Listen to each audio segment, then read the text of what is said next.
Yeah, I think should we also say please do use the chat and the Q&A area. So obviously we'll respond to you on there, but obviously be picking up questions as we go through the session as well, and I'll try and pick up the ones that we know the answers to. And if start there. doesn't, we'll hand it over to Kip. So exactly. Thank you everyone for joining us today. I know there's been a lot of announcements regarding B-bills and changes in C-bills, and a lot of questions about what lenders are doing it, and websites have been crashing. So thanks for joining us, and we'll do our best to answer any questions. So Ollie will make sure that he mans that chat box there. So we're joined by Carl from, well, many places: Practice Ignition, D&T, and ACCA. And Ainsley, who also is the founder of Clarity. And do you still own the accounting firm, or have you let that one go? No, I sold that 18 months ago. So right. I'm a reformed accountant now. You're a reformed accountant. And also Kip, so he is our very wise man who handles all of our lender relationships. So any really detailed, difficult questions about C-bills and B-bills, make sure you throw them Kip's way. What we'll be covering off is definitely all of the lending environment, how to apply, what makes a business eligible. But also in the second half of the webinar, we're going to hopefully kick off a bit of a debate between Carl and Ainsley, but just exploring the rather prickly area of when you're providing crucial services to your clients, whether it be furloughing applications or funding applications, whether or not you should be charging for these services. I think maybe many of you may have seen last week that there was a debate about whether the furloughing applications are chargeable. So Carl and Ainsley will explore whether you should and how you should do it. So I'll hand over to Ollie and Kip to explore the latest on the funding landscape. But thank you again, panelists and everyone, for joining in. And yeah, make sure you ask any questions that you like, put them all on the spot. Cool. Thanks, Adriana. So as is our kind of weekly customary journey, we're going to do a brief update on C-bills and the bounce back loan scheme, and then we'll hand back to Carl and to Ainsley. So just to reiterate, do ask questions in the chat, and we'll try and pick them up if we haven't answered them all already. So this is a new kind of thought process. One of the questions I think we're probably getting at the moment is, what's the difference between bounce back loans and C-bills? So in terms of a thought process and maybe advice to clients, we always recommend to start off with the free money first. So grant applications, job retention scheme, HMRC tax deferrals. So all those things which we'll talk a bit about how to engage clients on shortly are clearly a priority to explore first.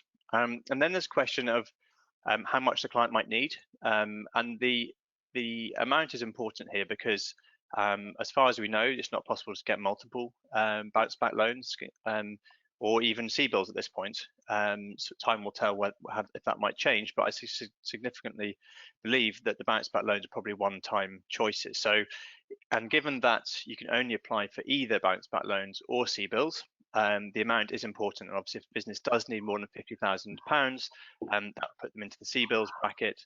And of course, if they're looking for less or they're looking for it very quickly, so a small amount very quickly, then bounce back loans obviously is the path to go down. So there's a pretty clear cutoff. As soon as you look for £50,001, you will be in the C-bills camp. As soon as you look for £50,000 or below, that request will now be denied under the C-bills journey, and you'll be told to go via the bounce back loan process, which I'm sure everyone will be happy about because it's a much easier process. So in terms of these two, I'll talk very briefly about bounce back loans, and I'll talk a bit about C-bills. The processes are very different, and the products are very different too. So bounce back loans, obviously everyone had a pretty big day yesterday, and by and large the banks did open up all yesterday. Even TSB got there with their Adobe EchoSign form at the end of the day. So we actually have, I think, mostly coverage across all the main banks. So who's providing? Well, it is banks out of the accredited list from the British Business Bank. So those would be the high street banks. As of yet, the new sort of fintech banks and neobanks have not yet made it into that camp. So there is some coverage lacking there. Certainly, Starling is suggesting they're going to open up this week, and Tide, I believe, and others are in process. So in terms of why this is different to CBILS, this is, as you'll know, 100% guaranteed by the government. So the big difference there is that that there is essentially no underwriting risk to the banks. They will have to pursue some kind of process to try and recover any defaults, but given it's 100% guaranteed, then obviously any default on a principal will be covered by the government. As a result, there really actually isn't an underwriting process on this product. It's really a question of validating and looking at fraud only. So given there's no underwriting, the decisions are very quick. So it's a business, and obviously given that a lot of the banks will have KYC in place with those customers linked to a bank account, of course the process is very fast, and so you're looking at the 24-hour turnaround does seem to be particularly possible these days. Eligibility wise, I'll get onto in a bit more detail shortly, but just one thing to say there is that most of the all of the checks there are self-certified. So given there's no underwriter, there's no requirement for formal documentation to be submitted. It's just a form, and so there's a lot of declarations that are being requested from the company. So to say you are self-certifying and you are declaring that this information is true and correct. So I'll get onto those because actually they're quite interesting to run through. There's a lot of detail in there. So we saw there was Barclays, I know, did 6,000 applications yesterday, 200 million of lending, similar levels across the banks there. So something like 3 billion of application was received yesterday, which is a huge number. In terms of that's given that's less than £50,000, that's really a lot of businesses that went for that. And so in terms of the process then, so we've linked up all the application forms, and so we have a page which I'll get onto shortly. But just a bit more detail about the product then. These declarations then, this is really where the detail is on bounce back loans. The questions that precede this really are just what's the business name, what's the business bank account, what's the annual turnover, and how much you're looking for. So all of that information should be available in the accounting package. It's not even looking at filed accounts at this point. It's just looking at the 2019 revenue number, and obviously the £50,000 is available up to 25% of the revenue turnover from 2019. So these declarations really is where the main complexity lies. And Kip, I might ask some help on some of these, but just to draw some eligibility information out, the business must be engaged in trading or commercial activity. They can't be a bank, a building society, insurance, insurer, public sector, or they can't be an individual in a partnership. And so the partnership itself would need to apply here rather than an individual sole trader who may be part of a partnership. Sole traders can of course apply under this scheme as well. And then more than 50% of the revenues must be derived from business trading activity. So Kip, just want to explain a little bit more about that one there? Yeah, so this is exactly the same criteria. Actually, that was part of the CBILS scheme. It's just been transferred across to the BBL. But what it means is that it must 50% of the revenue from your business must come from the sale of goods and services. So you can't be, say, just a pure property rental income business. You can't be an investment management firm, things like that, where you derive purely more than 50% of your business from that. It has to be sale of goods and services. Yeah. And of course, this is self-certified, so there is a declaration to say that this information is accurate, and obviously references the Fraud Act in there as well. So you must not be part of a group structure that has received bounce back loans. So it seems there's only one loan per group at this stage. you can't be in a debt relief order, IVA, or in liquidation as a company. And the credit must be used, this is a funny one, only to provide economic benefit to our business, and so not to you personally. So taking the loan in and straight out as dividends is probably going to be frowned upon. Quite how that can get determined post factum, it's going to be challenging, but clearly that they are keeping some options open for the future here, the government. Go on, Kim. I think the key thing with this is that the government are not going to be able to tell as long as the loan's repaid back. It's only ever if the business is going to end up going into liquidation, and then through that liquidation process, if they find out that it's just been drawn as dividends or whatever it might be, or if they haven't abided by these declarations, that's when the directors themselves will become personally liable. So this will be. So then on that point, an important point in the bottom right there. So the Bounce Back Loan Scheme does not have the benefit of the protection afforded by the Consumer Credit Act 1974. So because there's no underwriting process taking place and there's no evaluation of the ability for the business to repay the loan, the banks have absolved themselves of any responsibility to be in breach of any Credit Consumer Act here, so providing finance to businesses that can't afford it or shouldn't be having it. So that, because they're sole traders here, sole traders are advised to take some advice. I think this is a really important point for the community of accountants we've got on the call, because businesses will need to understand whether they can repay this, and this is a debt product, so it does need to be repaid. So the borrower is ultimately liable for the amounts borrowed. So I've left the probably most difficult one till last. Not a business in difficulty on the 31st December 2019. So there's some pretty obvious ones here. So the debt to equity ratio and the ability to cover to interest payments on any debt in 2019. And so the EBITDA has to be greater than the interest payments. So those are two relatively easy ones to understand. One which is a bit of a blurred line is looking at the retained profit in the business. So Kip, are you able to share a bit more about how that works? Yeah, absolutely. So similar to with the Sybils, they basically moved the underwriting from the banks and they've put all of it back on as a liability basically to the directors to ascertain whether they think their business is viable.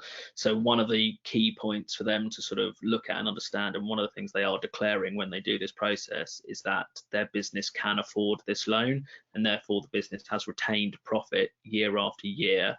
Certainly for the year end 31st December, they are basically ticking to show that the business, after drawings, can afford this new debt repayment.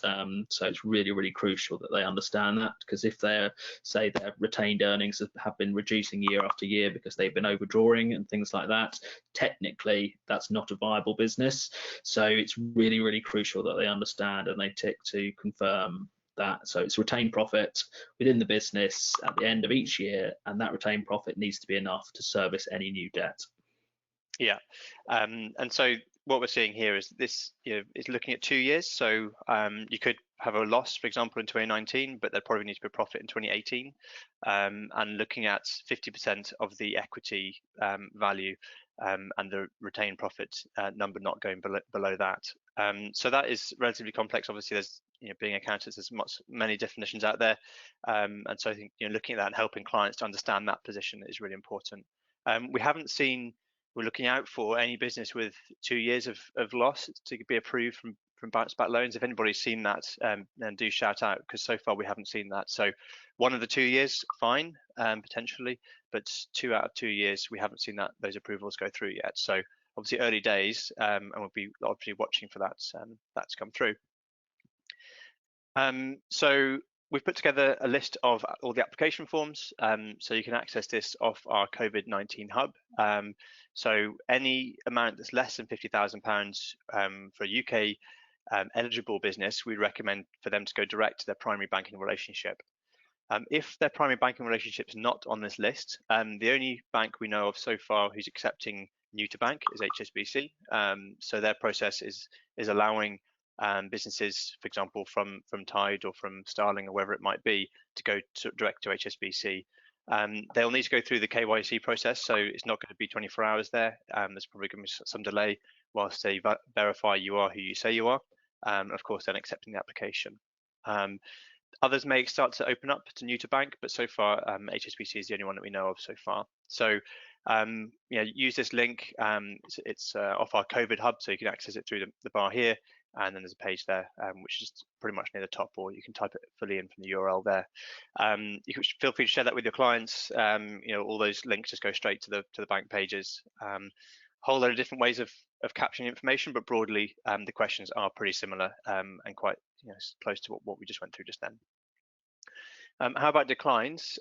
So as I mentioned, we've not seen any approvals yet for businesses who have been permanently in a loss. So for example, imagine a VC-backed business who has been making a loss continually. Then we would imagine then they don't have the opportunity to service that debt product at this time. So we're waiting for clarity on that, and as soon as we get some test cases through, we can share that as we go through it. Okay, so CBILS then.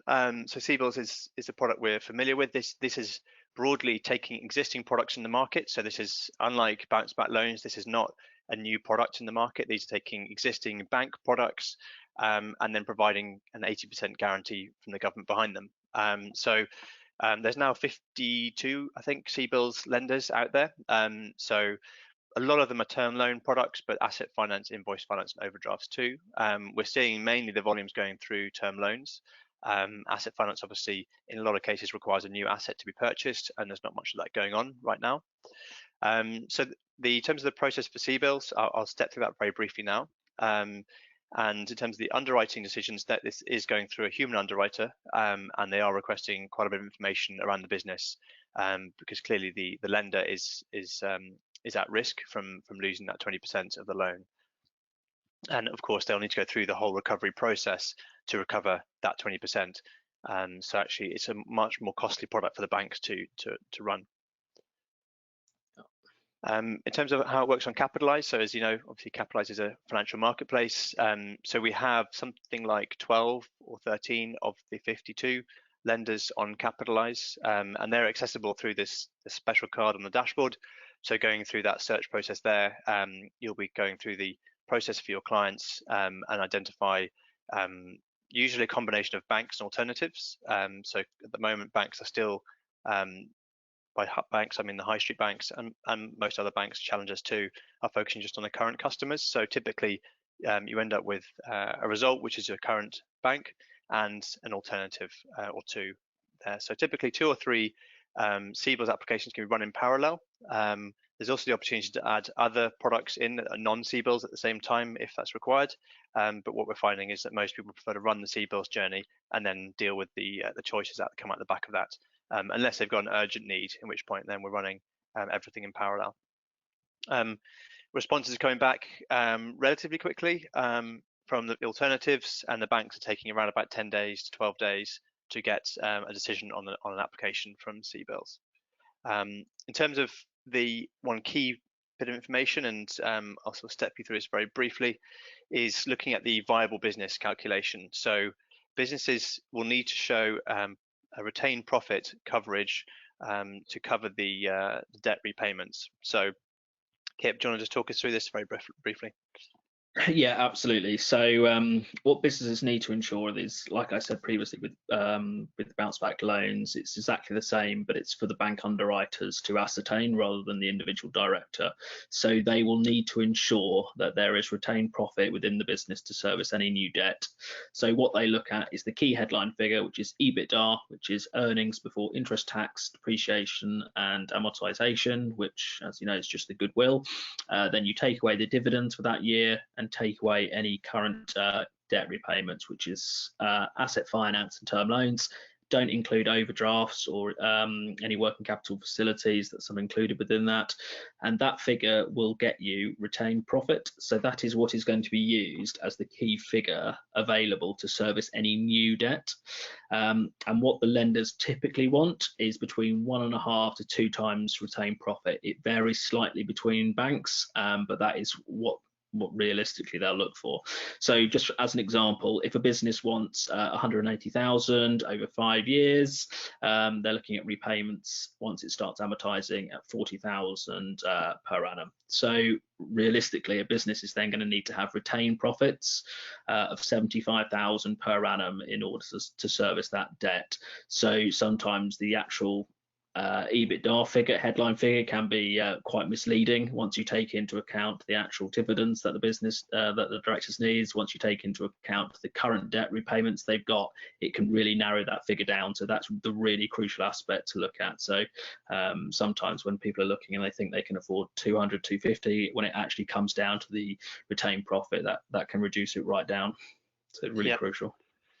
Thanks, Kip. So that's a key calculation to do as part of the application journey, is to look at that retained profit calculation, because that will start to really indicate how much a business can receive through CBILS.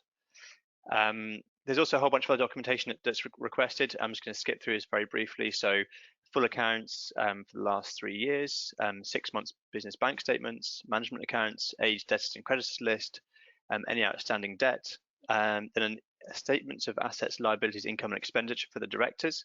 And that's really crucial to understand how much income the directors need to calculate that dividend figure on the previous screen. So obviously if a business has if a director has lots of expenditure and not the income to meet it, then clearly they'll need to take dividends as income.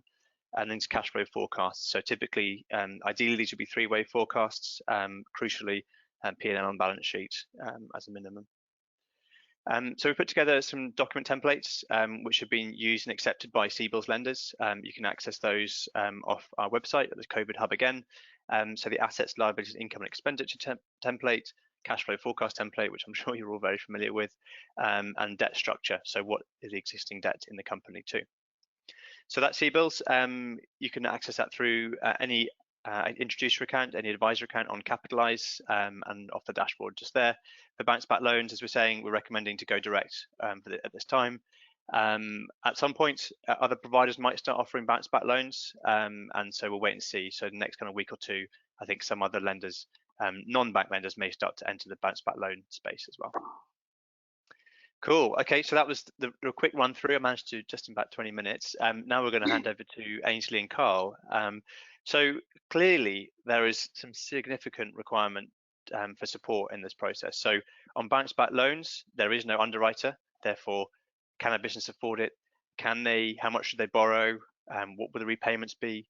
In CBILS, there's forecasts, there's complex documentation, there's updated accounts most likely if they reflect better figures, there's management accounts. You know, these are really, really vital piece of documentation and support that business owners need. So to try and understand how to charge this, if we're charging for this, we've got Carl and Ainsley. So over to you guys to talk us through this, the more commercial side of how to run this in the practice. Ainsley, do you want to start or shall I? Relax, Carl. Hey, you've got slides. I do have some slides. I think we need a little bit of prep for those slides in advance, though. And I think it's important that we probably position this a little bit before we get into the slides. And I think, I suppose my key point here is that it's not wrong to charge for this. Neither should you feel you should have to charge. And I'm not trying to give a political answer, but I think it's really important that we put the context of the client into perspective. I don't think this is a one-size-fits-all approach. And I think certainly how you act now will be how you're remembered. And if clients need an initial element of small support that is going to have a big impact on their business, then I think, you know, we should be more relaxed on how we're going to bill for that. So I'm not sure how D&T charges and what D&T particularly is doing, but I certainly have a lot of understanding, because clearly we talk to lots of accountants, we're talking to lots of members. I know people have spent 10 hours on furlough claims because it was a garden center with part-time and people coming on and coming off. I think so that's a huge length of time. When we've talked to people, how long does it take to deal with COVID work for a client? It can range anywhere from 2.5 hours to 2 days. So clearly, as a firm, we need to be a commercial enterprise and a commercial beast as well. Yeah, so Ains, I think that from my perspective, it's been disappointing to see the mudslinging around this, because there's lots of different situations. You know, I think that you need to look at yourself and where you want to position yourself. I think you want to look at your firm and how your firm is structured, but also your clients. Because you're absolutely right. For some people, the extent of the COVID support might be 10 minutes. For others, it could be days. And yeah, there's so many variables that come into play here. So, for example, one firm might look after, I don't know, retailers, where they might possibly have weekly payrolls rather than monthly payrolls. There's a transient workforce and high volumes, but sub 100. The furlough claims for those businesses are going to be far more labour intensive for the firm than a director only payroll. So there's a lot of different cases, and also you need to look at how you presented your services to your clients in the past as well. Have you presented yourself as providing a all-inclusive service, or have you presented yourself as providing transactional services on a service by service basis? But you're right, Ains. I think the one thing I'm going to come back to is what you've said, which is this is how you'll be remembered. And this is the seeds that you will plant within your client's mind for some time. There are some firms looking to exploit this opportunity. There are some firms looking to really gain client loyalty and client retention. And at D&T, we're kind of in the middle on this, in the much as you suggested, Jeff, there's some free of charge initial advice that we can give, we're absolutely doing it. However, if there's a new project that we need to undertake or a new substantive service that we need to offer, we're charging for it. And that is just, unfortunately, a blunt commercial reality for us. We can look at last month, we pretty much had to shelve our day-to-day work, and we had to redeploy our team. We had 7 team members on furloughing claims full time. Now, we don't know how long this is going to go on for. If it's a one-off hit, that might be something we can swallow.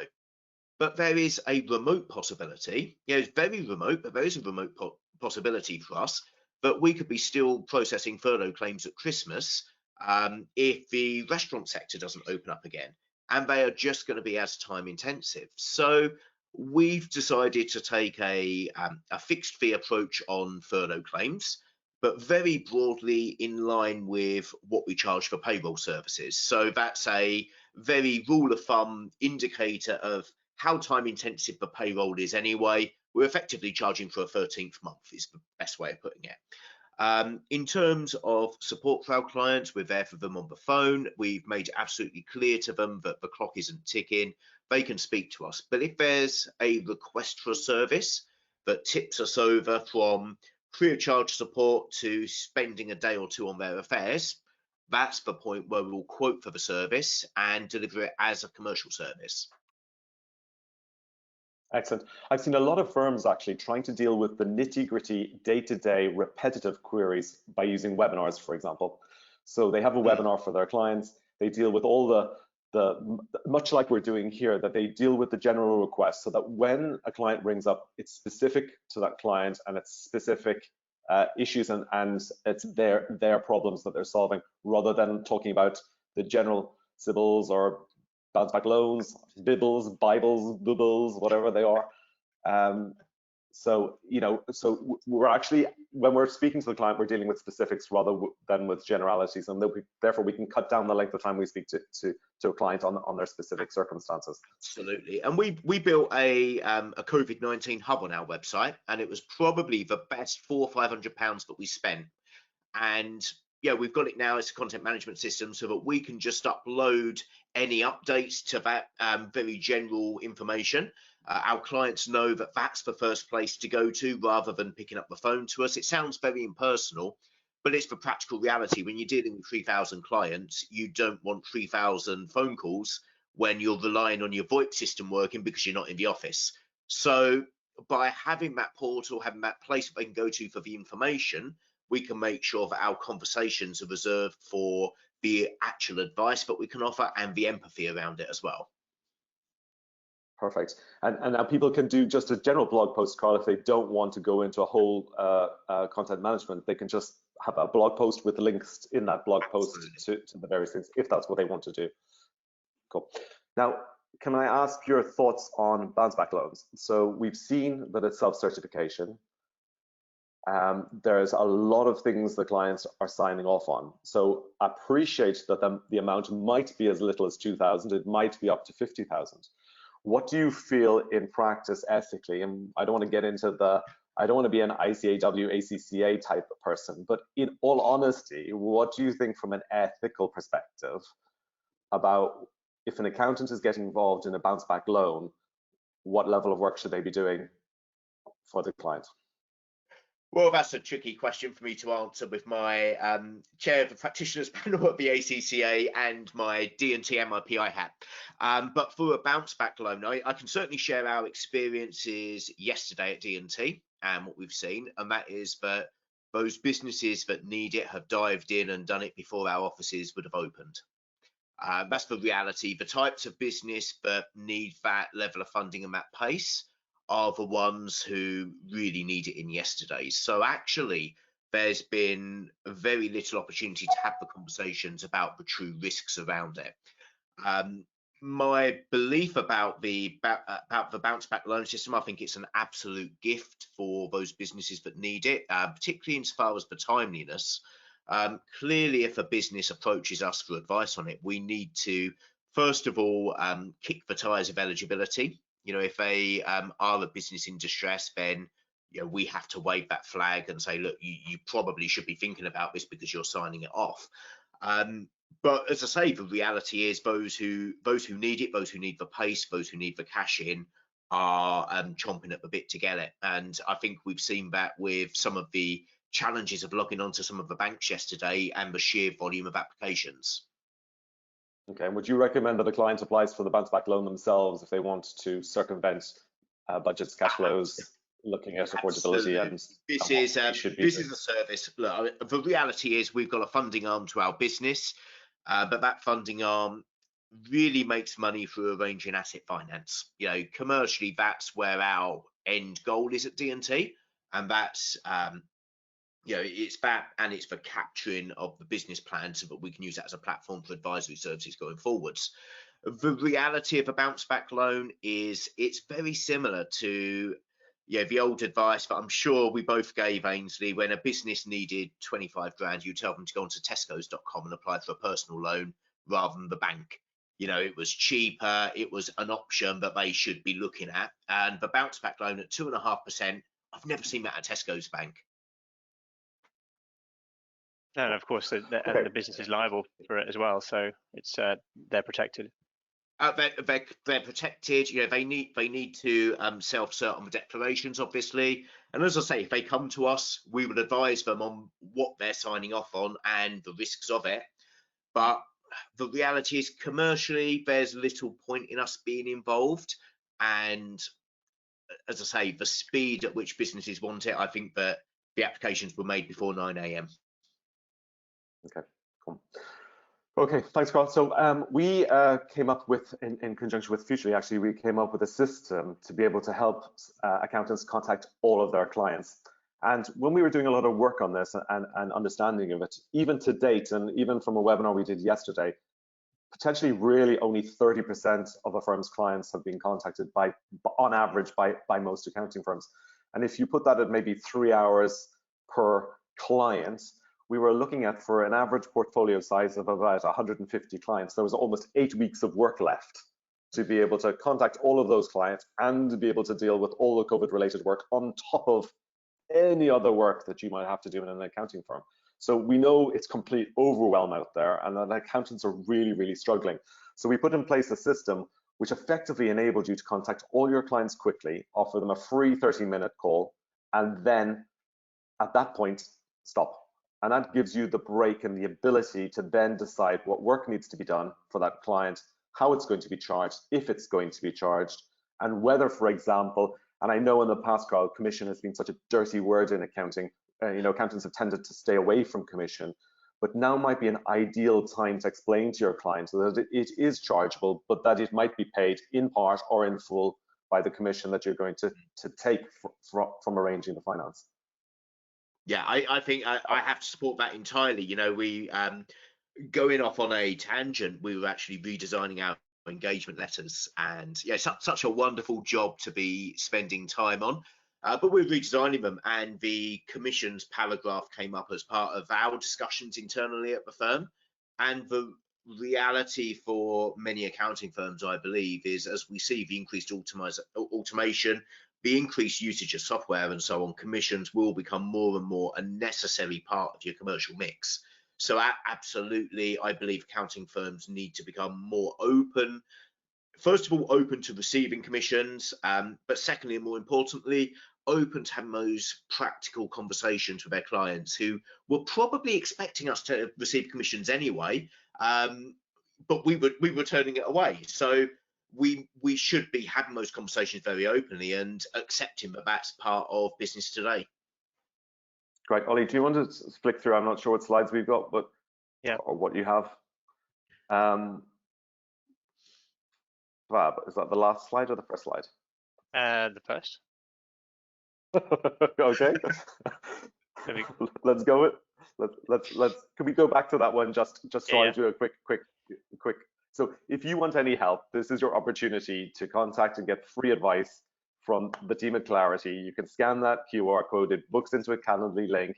It's not a sales pitch. It'll just be a quick conversation where you can chat through your current circumstances. We can guide you to the help, to the systems and processes, because remember, this isn't all about technology and it isn't all about people. It's the right combination of people, process, and technology. We can point you in the right direction and make sure you get the help you need so that your firm survives, and that we're putting your firm first, fitting your own oxygen mask before you fit others. So if you want to use the code, it'll go through to a Calendly link. You can book a no obligation conversation with us just to chat through. And the team at Clarity, for example, we're all accountants. We've all come from practice. We've all not long from practice. We completely understand what you're going through. And we've been talking to all our members and to those that we do a small bit of mentoring for on the side as well. So we have a good feel for what's going on. So please use that code, scan it, and book that link if you want. Now, the system that we've come up with, if you just want to go on to the next slide, Ollie, is basically taking all your clients through a very quick process. Now, bearing in mind that you've probably got to contact all of them, you've done a webinar, hopefully, dealt with all the nitty-gritty queries, potentially offered them a free 30-minute call. And accountants were notorious for jumping to solution. So we know the answer generally, and we go straight to the solution. We don't take our team with us often, and most of the time we don't take our clients with us. So this is an ideal opportunity for you to have a systemized process so that you can walk through, bring your clients, explain to them what's going on, very visually show them what's going on. So, you know, small business owners don't get their numbers. We need to show them, and this is a really good way to actually walk them through the process, talk to them about their issues and challenges, deal with it on a free 30-minute call for them, get most of the info that you might need from them on that call, and then probably they're going to fit into one of three things. So they're either going to need help with corporate recovery, and you're going to need to either do that through the firm's processes or actually refer them on to a corporate recovery specialist. They might need help with hibernation if their income has completely been annihilated. So that's about cost reduction, bringing it down to the minimum possible level, and then looking at how you're going to fund that over potentially an unknown period. And then for the vast majority of businesses, it's going to be how are they going to adapt their business model. Some will be taking advantage of the current circumstances, and that's a good position to be in. So you might want to put them down the line a little bit, a week or two down the line, and deal with those that are a little bit more urgent and critical up front. But this really is where it's a perfect business advisory storm. All the things that clients are asking for you at the moment is what they need from you generally from a business advisory perspective. And so they need help with understanding. Yeah. Can I just pick up on this perfect storm, because this is the opportunity personally that I've seen for the profession as a whole. We've historically been very hesitant at having advisory conversations with clients. You know, there's some stuff that we don't deem to be advisory that is advisory, but it's just what we do day to day. There's some stuff that we don't have the conversation, and I think that deep down we're worried about the client saying no or the client's balking at the price. But we've got the perfect storm here, as you say, that we've got clients who desperately need this advice. They're not going to say no to you helping them in their business right now. Secondly, the process, and certainly the process you're suggesting, the process we've used at D&T, the process involves a free of charge guidance to begin with. so they can't bulk at the price either. But this whole job is not just about keeping their lights on today and tomorrow. It's actually, I believe, if done properly, it's about laying the foundations for very strong conversations down the line, and in 2, 3, 4, 5 years' time, truly becoming that trusted advisor that we all want to be. Yep, perfect. Exactly. There's a perfect in now. If you've ever been concerned about how am I going to introduce business advisory services, or how am I going to introduce or scale business advisory services in my accounting firm, because my clients don't want it, they don't want to pay for it, we don't have the time. Now's the ideal opportunity to understand leveraging cloud technology, because to be honest, to be able to do this on scale, we do need to leverage technology, but we need to do it with a combination of systems and processes within our organization as well. So if you can move on to the next slide, Ollie. So once we've done that free 30-minute call, that effectively, and using Clarity, it's very visual, so we can show them the bottom line difference to profit and cash by changes to reduction in revenue or increase in revenue, reduction to margins, increases in margins, reduction to cash days, increases to cash days. So all those things can be shown and very simply and visually shown to the client. So if we can have the next slide, please. So that then gives you the opportunity. Seems to have frozen there. Oh, is it? It's moved on my screen. Okay.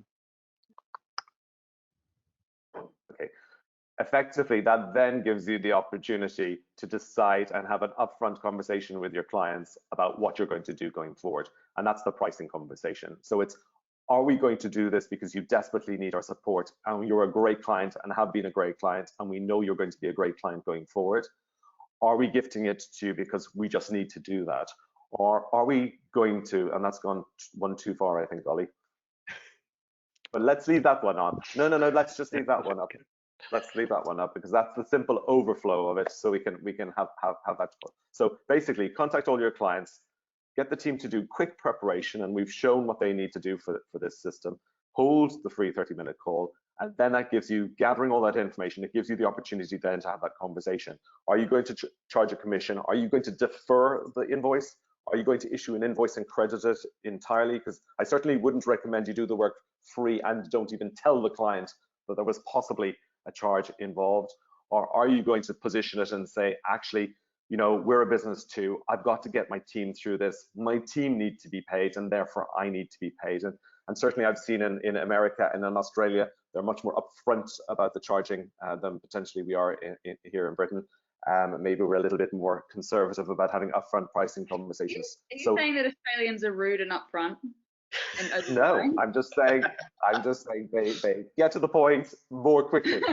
Possible. But yeah, Ains, I think to top off the pricing conversation, which I think would have been the last slide, I'm looking at this from a firm owner perspective, that this is a really good opportunity for us to position ourselves quite nicely on the value chain. So in terms of where I see services and how we price them, the very short-term opportunistic thing to do in this situation is to charge more for the stuff that we would already do. So charging extra fees for the same stuff, and that could be, for example, furloughing claims, try and say to a client, well, you're getting $2.5 grand back from the government, so we're going to charge you 30% of it. That feels to me to be completely inappropriate in this situation. You know, I think that there needs to be a fair approach and an extra layer of work. Just about finding that balance where commercially it works for us and we can still put food on the tables of our team members, who, let's not forget, when we look at our stakeholders, our team are at the top of our stakeholders tree. You know, if we look after our team, they will look after our clients. But also it's done in such a way, and the value is presented in such a way that actually we get a great level of goodwill from our clients, and in turn the staff feel the buzz of doing a really good job for the clients too.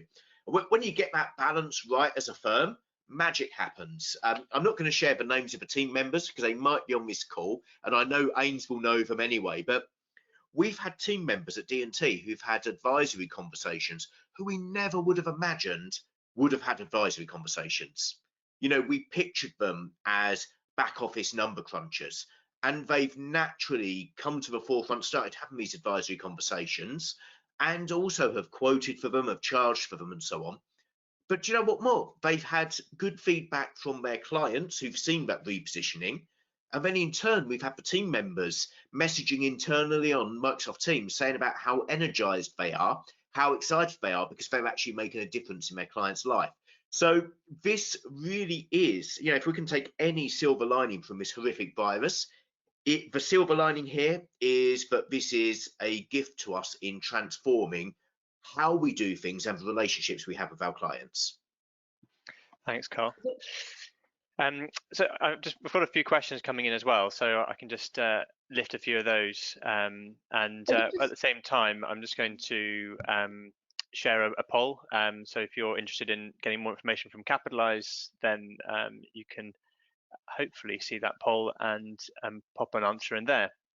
I think that's a really good point, though, just to carry on from Carl right there. I mean, the funding, you know, it's crucial right now. It always is crucial, but it's particularly prominent. And if you are looking to start having those more advisory or that different type of relationship, it's a very simple way to strengthen that relationship now. So same as with Ainsley, this type of call is just a quick call to sort of explore how funding can be help your clients right now, but also to help your practice into the future. We have a really great team that you know, we really push not being salesy. So I think that's, you know, I really liked when Ainsley said that, you know, it's about helping you and your clients now and also into the future. But I'll hand back to you for the questions there, because I'm sure there will be. So yeah, I think quite a lot of them relates to bounce back loans and CBILS. So does a bookkeeping firm count as trading income? Yes, it definitely does. So that would be a service and therefore be eligible under bounce back loans and also CBILS. A couple of questions around property companies. So property rental businesses receiving income from rents from commercial and residential tenants. So Kip, I believe that would be not eligible either for bounce back loans or CBILS. No, because it's technically not trading activity, so it's not the selling of goods or services. If it was a letting agent, then it would be selling a service, but because it's purely rental income, that's classified as investment activities. Yeah. Third question is around bounce back loans and topping up owner managed limited companies' income and salary. I mean, this one's probably a pretty thorny question. So, you know, there's nothing in there except that one clause around being used for the economic activity of the business. Could a justification saying that's working in the business full time and continuing to be able to work on the business full time be related to that? Kip, I'm not sure if you've got a view on that. Yeah, I think you have to be very careful with that one, because technically speaking, you as the director are declaring that it's going to be used within the business and for business activities. So taking it as a salary, whilst, you know, you could maybe argue that is standard business ongoing activity, it will be a dangerous territory, especially if it end up that you couldn't repay it and obviously the business went into liquidation. So yes, I'd be very, very cautious with that one. Yeah. Okay. Thank you. Okay, guys. Well, that's probably answered the bulk of the questions there. Any closing words from Ainsley and Carl? Where can we find out more about your sort of recommendations and next steps? Okay, so if I kick off on that one, I guess my my closing words would be that we really do need to look at the silver lining here. It seems awful to talk about opportunities when there's so much bad stuff going on, but there is a silver lining for repositioning. In terms of where firm owners can find out more, obviously I'm here on behalf of Practice Ignition, where I serve as head of accounting, which is effectively a bridge between the supplier and the accounting community. One of the things that you need to do if you're going to be providing services to clients is you need to have engagement letters in place, and you also need to have absolute clarity on what it is that you're providing. And Practice Ignition is the perfect tool to be able to do that. www.practiceignition.com. Absolute clarity. Right, the Absolute turn of clarity. phrase. Everyone needs clarity. Everyone needs clarity. I think this is an ideal opportunity for the leaders of the firm to step up and mobilize their troops. There's so much work that needs to be done. This is about sharing the issues and challenges of the firm with your entire team, getting everybody involved, as Carl said, allowing those team members who have the inherent ability, skills, and training to be able to step up to the plate, empowering them to do that, giving them the tools and resources to be able to do that. And I think we're going to see an amazing transformation in many accounting firms going forward, leveraging from what's happening at the moment. So I think it's a really, really exciting time, despite the challenges and the issues and the obvious upset and you know what's going on out there. But I think from a profession and moving it forward, I think it's an ideal time. I think to get more to get help from us. Not just from Clarity perspective, but from all the resources that are out there, so that to slim them down, because I know most accountants are lacking time. So to give you back time, book that call with us. I've put the link in the chat box, but unfortunately I can't chat to everybody else. So I don't know if maybe Adriana can copy and paste that to the general masses. That might be good, so that you can book in the call direct with us on Calendly, or if you just want to go on to www.clarity-hq.com, then you can get more information on Clarity as well. And we've got lots of tools and training and resources for you know how to implement quickly. Thanks. Great. Thank you, Ainsley, and thank you everybody for dialing in. And we'll follow up by email with a few of those links, and obviously recording of this too. Thank you, and I'm sure there'll be more updates next week when we have new programs and new updates to CBILS and bounce back loans. But until then, stay safe and keep your clients happy, and make sure that you charge where appropriate. Thank you very much for your advice, guys.